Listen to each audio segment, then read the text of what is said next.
ओम शांति पाल भाई। ओम शांति ईश्वर भाई। पाल भाई, आज है 19/6/2026 और आज विशेष स्व उन्नति के लिए ज्ञान चिंतन में आज की जो बाबा की मुख्य शिक्षाएं है तो उसके ऊपर हम थोड़ा विचार सागर मंथन करेंगे, चर्चा करेंगे।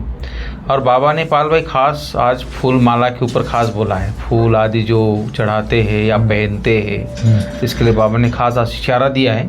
तो बाबा बोलता है कि शिव बाबा तुम्हारे फूल आदि स्वीकार नहीं कर सकते क्योंकि वो पूज्य व पुजारी नहीं बनते, पूज्य भी नहीं बनते, पुजारी भी नहीं बनते, ना वो पूजा करते ना वो पूज्य बनते, वो सदा शिव है। इसलिए देवादेव महादेव कहते हैं उसको और सभी उसका ध्यान करते। जैसे आप देखो रामेश्वरम में राम ने भी उसकी पूजा की और शंकर भी हमेशा उसके ध्यान में लगे रहते, माना मालाएं जपते रहते। तो माना सभी ने शिव को पूजा है, इसलिए वो स्वयंभू है और सर्वशक्तिवान है, ऑलमाइटी है और कल्याणकारी है, इसलिए सदाशिव उसको कहते हैं। तो ऐसे परमपिता परमात्मा कहते कि भाई मुझे शरीर नहीं तो मुझे माला क्या पहनाओगे। हाँ, ना मैं पूज्य बनता हूँ ना पुजारी बनता हूँ। तो वह ना पूज्य बनते ना पुजारी बनते, तुम्हें भी संगम पर हम बच्चों के लिए बाबा ने इशारा दिया है। फूल हार नहीं पहनना है, लेकिन बाबा बोलता कि खुशबूदार फूल बनना है। तुम्हें खुद फूल बनना है खुशबूदार, लेकिन ये फूल आदि हार माला ये सब मान सम्मान ये सब इसके चक्कर में नहीं आपको भी जाना बाबा होता है, क्योंकि अभी तुम बेघर हो फिर तुम प्रिंस बनने जा रहे हो। तो इसके ऊपर थोड़ा बताइए बाबा की मुख्य शिक्षा है। और आज गीत भी बहुत सुंदर है पाल भाई, मैं समझता हूँ आप 2-4 लाइन गीत भी सुना दीजिए, 1-2 लाइन अगर आपको याद हो कुछ। आज 19 जून 2026 है ईश्वर भाई जी। आज बाबा ने स्वोन्नति के लिए जैसे कितनी अच्छी बात कही है जी। एक्चुअल में ये जो सेंटेंस है महावाक्य जो हेडिंग है ये ब्रह्मा बाप ने करके दिखाया और पहले वो ब्रह्मा बाबा को ये लिए ही पहला सेंटेंस होता है। हाँ। कोई भी चीज़ होता है वो हम तो बाबा के बच्चे उसके बाद में हैं।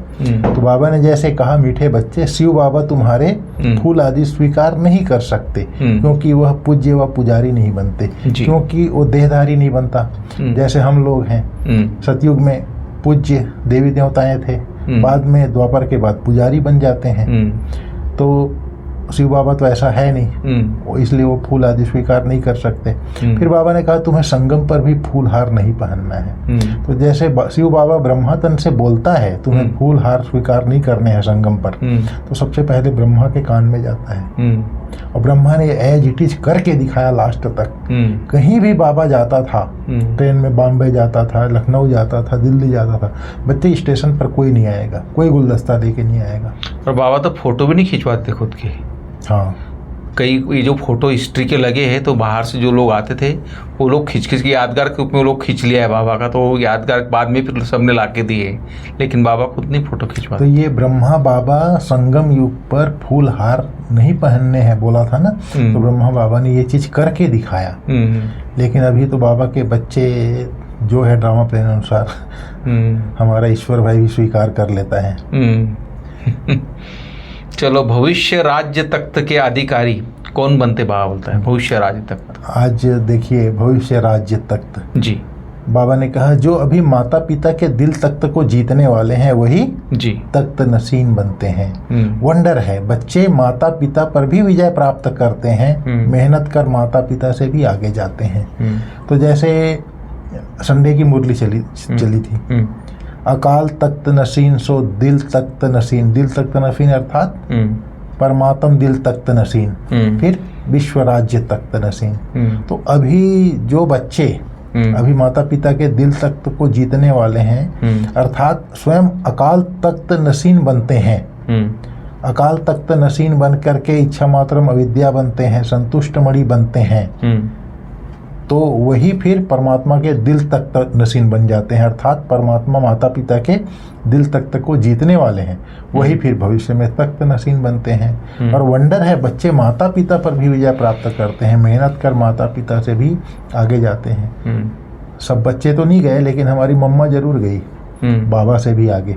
बाबा जैसे रात को 2:30 बजे उठता था शिव बाबा को याद करने के लिए, ब्रह्मा बाबा 2:30 बजे उठते थे। मम्मा को जैसे बोला बच्चे जो है मेहनत करें तो बाबा से भी आगे जा सकते हैं, तो मम्मा 2 बजे उठना शुरू कर दी और नंबर 1 में जाके देख, भले नंबर 1 बाबा है लेकिन वो बाबा से भी आगे जा करके, अर्थात सतयुग में श्री लक्ष्मी श्री नारायण नाम होता है।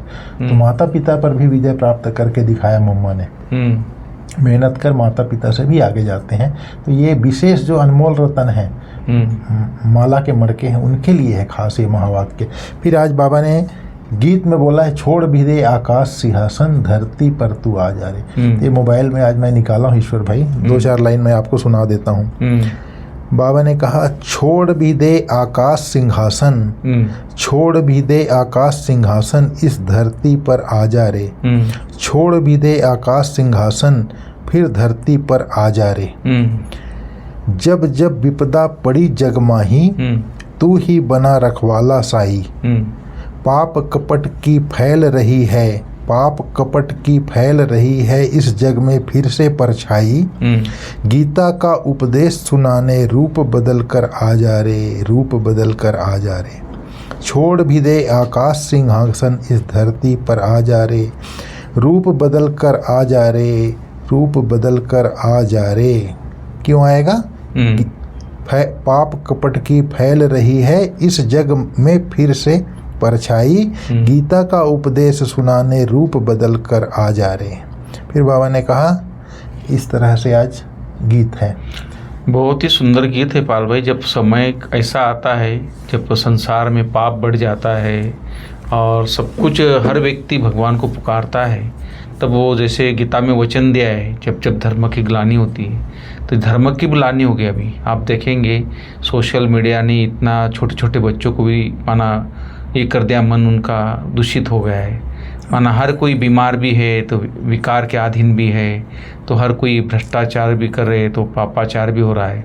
तो ऐसे समय पे फिर से एक हमारी जो स्वर्ग नई दुनिया है, ऐसी दुनिया स्थापन करने भगवान को हम पुकारते हैं, तो बाबा दुख हरता सुख करता है और वो यहाँ पर इस धरती पर आते हैं। मैं देख रहा था जी, एक क्लास सुन रहा था वीडियो में जी।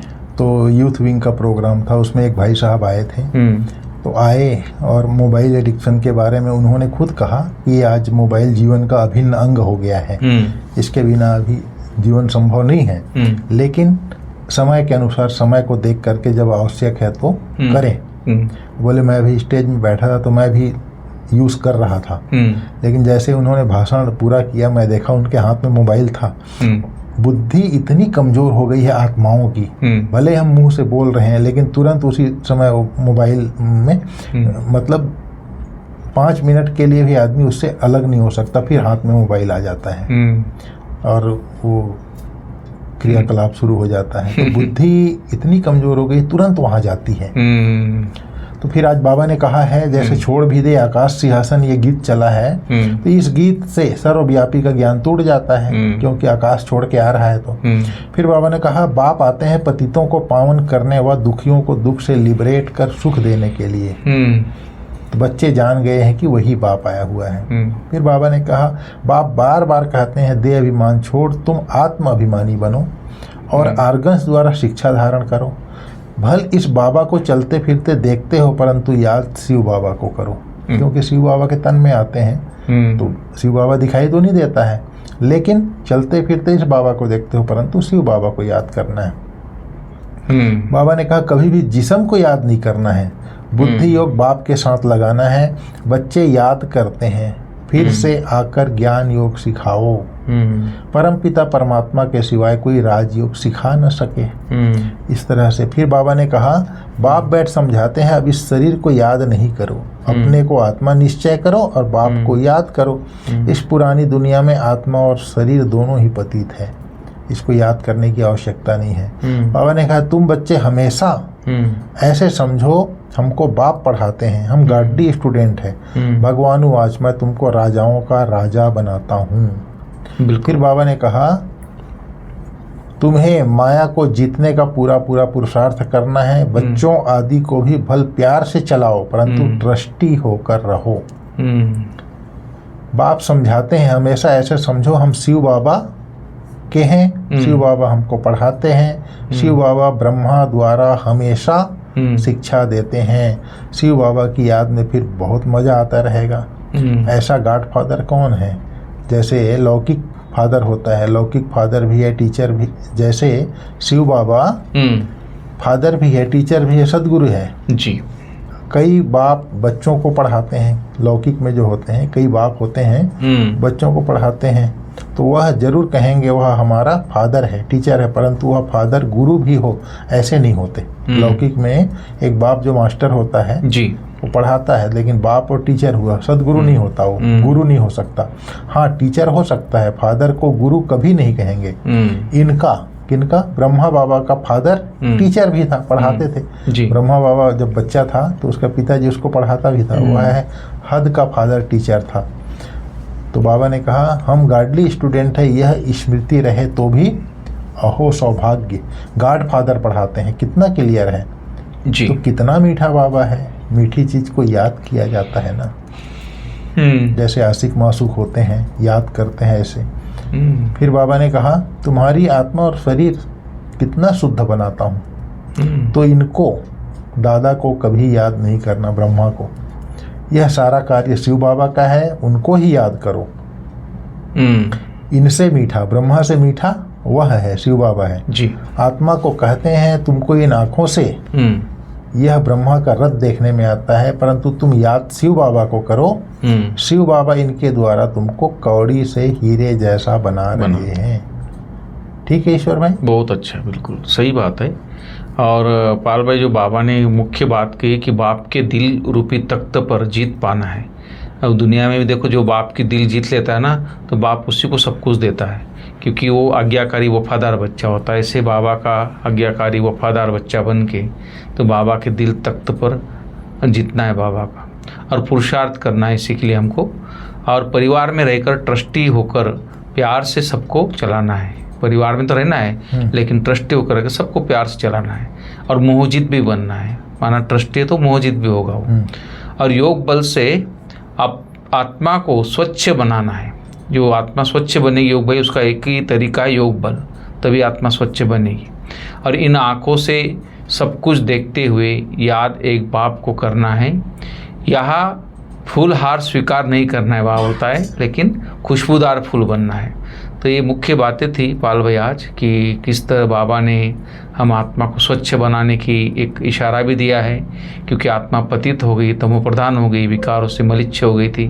तो फिर से उसको योग बल, योग अग्नि ऐसी है, अग्नि में हर चीज़ शुद्ध हो जाती है। तो ये भी योग अग्नि में हमें जब योग की तपस्या करेंगे, योग बल जमा करेंगे, तो उससे हमारी आत्मा भी स्वच्छ होगी। तो इस तरह बाबा की मुख्य शिक्षाएँ थी। और आज वरदान भी बहुत अच्छा है कि प्रारब्ध की इच्छा को त्याग अच्छा पुरुषार्थ करने वाले श्रेष्ठ पुरुषार्थी वो थोड़ा बताइए। बहुत अच्छा शिक्षाप्रद है वरदान जी। बाबा ने कहा प्रारब्ध की इच्छा को त्याग जी। अच्छा पुरुषार्थ करने वाले श्रेष्ठ पुरुषार्थी बाबा जी। श्रेष्ठ पुरुषार्थी उन्हें कहा जाता है जो पुरुषार्थ की प्रारब्ध को भोगने की इच्छा नहीं रखते। जहाँ इच्छा है वहाँ स्वच्छता खत्म हो जाती है, और सोचता अर्थात सोचने वाले बन जाते हैं। जो यहाँ ही प्रारब्ध भोगने की इच्छा रखते हैं वह अपनी भविष्य कमाई जमा करने में कमी कर देते हैं। इसलिए इच्छा के बजाय अच्छा शब्द याद रखो। श्रेष्ठ पुरुषार्थी सदा फ्लोलेस बनने का पुरुषार्थ करते हैं, किसी भी बात में फेल नहीं होते। तो यहाँ पर जैसे बाबा ने कहा श्रेष्ठ पुरुषार्थी उन्हें कहा जाता है जो पुरुषार्थ की प्रारब्ध को भोगने की इच्छा नहीं रखते। इच्छा, ये इच्छा जो शब्द है ना, इच्छा को त्यागो बोला। प्रारब्ध भोगने की इच्छा को त्यागोगे तब अच्छा पुरुषार्थ करोगे और श्रेष्ठ पुरुषार्थी बन जाओगे। अभी अभी मैं एक कहानी सुना था, बहुत अच्छी बात कही। एक महल में एक भोजन बनाने वाला होता है, तो भोजन बनाने वाला हमेशा खुशी में नाचते रहता था, गाता रहता था और भोजन बनाता था, खुश रहता था। और राजा उसको रोज देखता था, बोले इसको क्या मिला है, ये सदा खुश रहता है। तो मंत्री बोला खुश कैसे रहता है? ठीक है महाराज, मैं आपको बताता हूँ खुश कैसे रहता है।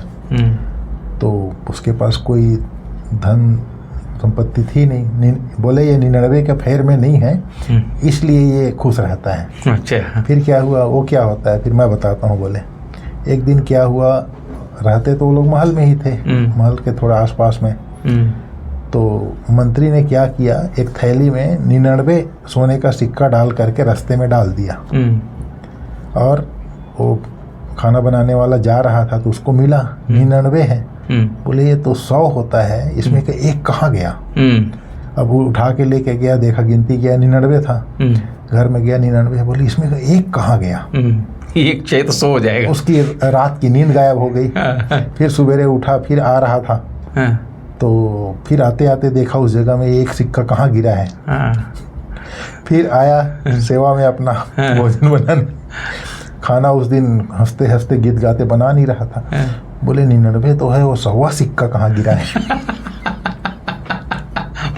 होगा तो 100 होगा, एक कहाँ गिरा। बोले वो तो 100 की थैली होती है, वो सिक्का एक कहाँ गया। तब राजा को मंत्री लेके आया, बोले महाराज आज देखो हंस रहा है, आज नाच रहा है। बोले ये 99 का फेर जो है ना आदमी को रुला देता है। तो इसी को आज बाबा ने बोला प्रारब्ध की इच्छा जब तक है, उसको इच्छा जागृत हो गया, एक सिक्का कहाँ गया। तो पाल भाई मैं देखता हूँ, कई बार न्यूज़ सुनता हूँ, इतने बड़े बड़े मंत्री या कोई बड़े बड़े लोग, पोस्ट वाले भी लोग, और सब कुछ है उनके पास, माना लाखों रुपए है, सब कुछ है, ऐश-आराम है, अच्छी पोजीशन है, लेकिन ये 99 के चक्कर में वो ऐसे बदनाम हो जाते हैं, ऐसी जेल में चले जाते हैं किसी के नहीं रहते। ये जो इच्छा है, बाबा बोलता है ना, इच्छा अच्छा बनने नहीं देता। सही। इच्छा का त्याग करेंगे तो अच्छा पुरुषार्थ होगा और श्रेष्ठ पुरुषार्थ सही बनेंगे। बात है। तो बेचारा का भोजन बनाने वाले की खुशी ही गायब हो गई। इसलिए भाई साहब बाबा अपने बच्चों को बोलते, बच्चे तुमको क्या चाहिए, पेट को क्या चाहिए। बोले पाव आटा चाहिए, रोटी टुकड़ चाहिए, वो तो भगवान देगा ही तुमको, तुम क्यों ये चक्करों में पड़े। अगर 2 रोटी का प्रबंध है तो भगवान की याद में करो और उसकी सेवा में लग जाओ, जो तुम्हारे पूरा कल्प सुखी हो जाएगा। इतना सिंपल ज्ञान भगवान ने दे दिया है। आज का स्लोगन है ईश्वर भाई जी, साधन कमल पुष्प बनकर यूज करो, क्योंकि ये आपके कर्म योग का फल है। कमल पुष्प के समान न्यारा और प्यारा होकर के यूज करना है, क्योंकि हमने जो कर्म योग किया है उसका फल है ये, इसलिए उसको न्यारे और प्यारे होकर के यूज करना है जी। फिर बाबा ने कहा आज का व्यक्ति इशारा में सदा हर्षित रहने के लिए अपनी नेचर को सरल बनाओ, सहनशील बनो। सदा हर्षित रहना है। कितनी बड़ी टॉपिक है, महीने भर से चल रहा है। हर्षित, जीवन में क्या रहना है, हर्षित, खुशी ना जाए, सब कुछ चला जाए, शरीर चला जाए, लेकिन खुशी ना जाए। सदा हर्षित रहने के लिए अपनी नेचर को सरल बनाओ, सहनशील बनो। सर्वस्व त्यागी बच्चों में मुख्य सरलता और सहनशीलता का गुण अवश्य होगा। ऐसे बच्चे स्वयं हर्षित रहते हैं और सर्व को आकर्षित करते हैं। वे एक दो के स्नेही बन जाते हैं। अगर सरलता नहीं तो स्नेह भी नहीं हो सकता। जैसे साकार रूप में देखा, जितना ही नॉलेजफुल उतना ही सरल स्वभाव। बुजुर्ग का बुजुर्ग, बचपन का बचपन, साकार बाबा के लिए बताया। ठीक है ईश्वर भाई जी, थैंक यू। ओम शांति।